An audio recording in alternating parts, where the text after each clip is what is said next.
কিছুক্ষণ আগে একটি নিউজ পেলাম তামিম ইকবাল সহ 14 থেকে 15 জন হেভিওয়েটের নেতা বিসিবি নির্বাচন থেকে প্রত্যাহার করছেন। এর কারণ কি? এর কারণ তামিম ইকবাল স্পষ্টভাবে বুঝিয়ে দিয়েছেন এই নির্বাচনে ফিক্সিং চলছে। এই গুঞ্জন আগে থেকেই ছিল, সেটি আজ সত্য হয়েছে।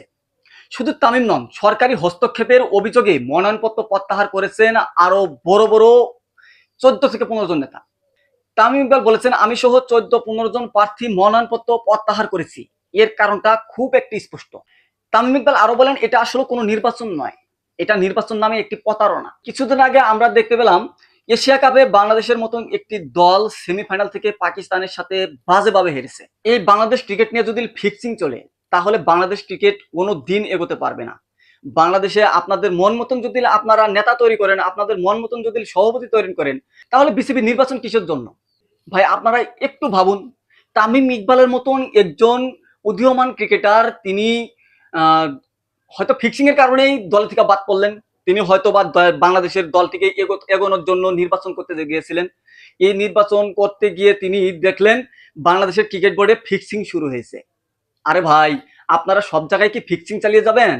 গত বিপিএলও কিন্তু ফিক্সিং হয়েছে। এইভাবে যদি ফিক্সিং করেন, তাহলে বাংলাদেশের দল একেবারে নিচে চলে যাবে। সম্মানিত দর্শক, আরেকটি নিউজ আপনাদেরকে জানিয়ে দিচ্ছি। তামিম ইকবালের সাথে বিএনপি নেতা সালাউদ্দিনের ছেলে সাইদ ইব্রাহিম সহ বেশ কয়েকজন বিএনপি নেতাদের সন্তান এই নির্বাচন করতে গিয়েছিলেন। তারা এই ফিক্সিং দেখে কিন্তু নির্বাচনের মনোনয়নপত্র প্রত্যাহার করেছেন। এই ফিক্সিং এর জন্য বাংলাদেশ বিসিবি নির্বাচনে তারা তো জয়ী হতে পারবে না। সেজন্য 14 থেকে 15 জন হেভি ওয়েটের নেতা কর্মীরা এই নির্বাচন থেকে সরিয়ে দাঁড়িয়েছেন। আরে ভাই, আপনারাই নির্বাচন করেন। বিসিবি বোর্ডের যারা দায়িত্ব রয়েছেন, ভাই আপনারা কি চান? আপনারা কি চান? আপনারা কি ফিক্সিং করবেন? বাংলাদেশের ক্রিকেট দলকে এগোনোর জন্য একটু চেষ্টা করবেন? এটা তো ঠিক না। এটা তো ঠিক না। আপনারা কি চান শেখ হাসিনা সরকারের মতন আপনাদেরকে বাংলাদেশের জনগণ আন্দোলন করে সরিয়ে দেখ? আপনারা কি চান? যদি চান, তাহলে বাংলাদেশের ক্রিকেট ভক্তরা কিন্তু তাই করবে।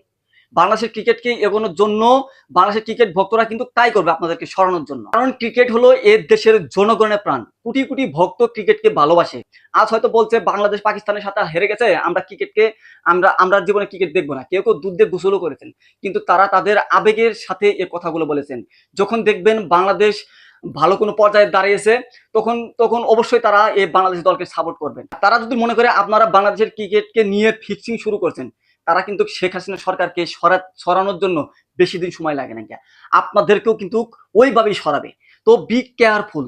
তো দর্শক বন্ধুরা, আপনারা অবশ্যই বাংলাদেশের ক্রিকেটকে নিয়ে একটি করে কমেন্ট করে যাবেন, এবং তারা বাংলাদেশের ক্রিকেটের উপর কিভাবে অত্যাচার করছেন তা নিয়ে অবশ্যই আপনারা প্রতিরোধ করবেন। আমি আপনাদের সাথে আছি।